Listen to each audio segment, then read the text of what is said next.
Professional equity analysts use a specific set of models to value cyclical automakers. Right now, those models are struggling to reconcile a single input, a $20 billion capital expenditure slated for 2026.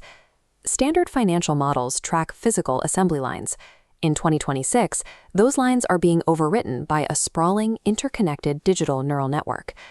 This dashboard illustrates the standard sum of the parts valuation for a car company. Analysts track vehicle deliveries, calculate gross auto margins, and measure inventory turns.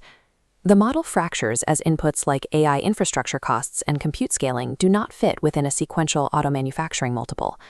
Applying an automotive framework here obscures the underlying business model. It treats a systems engineering entity as a legacy industrial manufacturer. The business functions as a vertically integrated physical AI system, controlling the entire stack from silicon to energy infrastructure.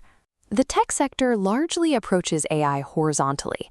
Companies license external large language models, compete for third-party cloud compute, and connect products using APIs. An API, or Application Programming Interface, is a set of rules that allows different software programs to communicate. This entity operates a closed-loop stack, owning the hardware and the software. The architect behind this system focuses on AI that operates in the human world through pure vision.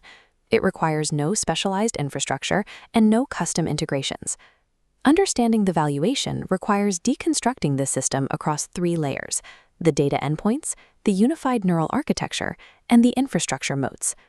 Assessing the durability of this system's engineering requires moving beyond legacy industry categories.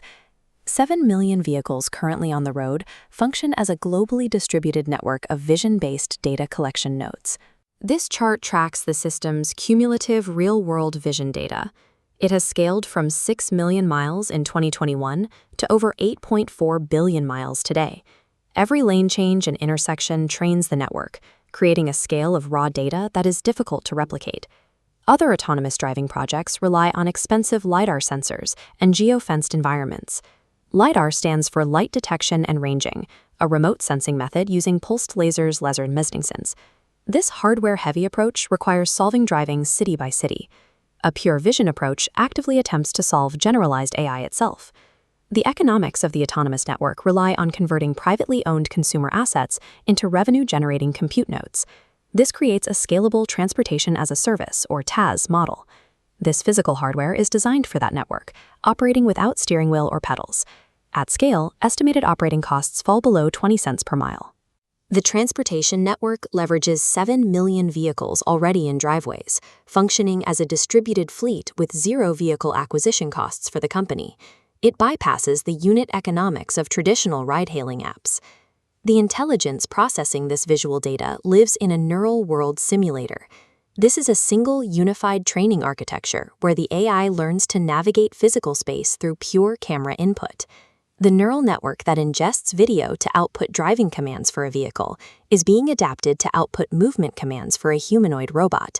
This robot is the physical manifestation of that shared AI brain. It's a multi-form factor neural network. The humanoid robot shares the neural foundation of the driving software, acting as a secondary physical form for the established AI. The goal is to deploy these units by the millions into the unboxed manufacturing process to reduce manual assembly requirements. These mechanics form a closed loop. Vehicle data trains the network. The improved network drives smarter factory robots. Smarter robots lower manufacturing costs, yielding more vehicles to gather data. The broader tech sector faces a structural risk. Nearly every major AI company is currently bottlenecked by global fabrication waitlists for specialized processors. The industry carries concentration risk, relying on outsourced fabrication facilities in Asia to physically manufacture silicon. Companies attempting to scale AI have limited supplier bargaining power when purchasing processing hardware from third-party graphics processing unit designers. To sever this dependency, the company is constructing TerraFab, an in-house facility for 2-nanometer logic, memory, and advanced packaging. Internalizing the silicon supply chain requires an enormous physical footprint and spatial resources on the manufacturing campus. By designing and fabricating custom silicon, the company completely insulates its AI roadmap from supplier choke points affecting its competitors. Global AI expansion faces an operational constraint: the scarcity of terrestrial grid power. U.S. grid operators are projecting gigawatt shortfalls within the next 2 years as data center scaling overtakes available electrical capacity. Traditional tech companies bid for these resources, signing contracts to restart nuclear plants for megawatt allocations.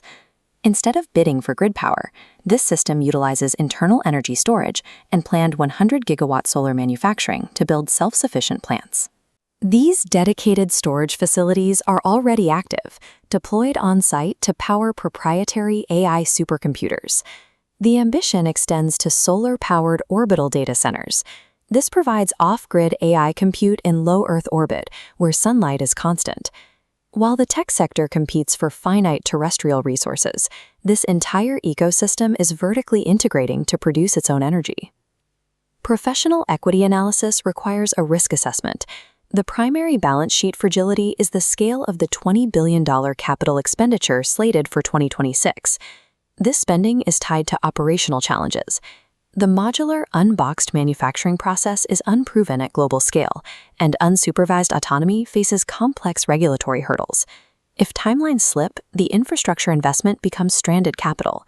Internalizing the supply chain creates a high-stakes binary: architectural dominance across multiple industries, or capital misallocation.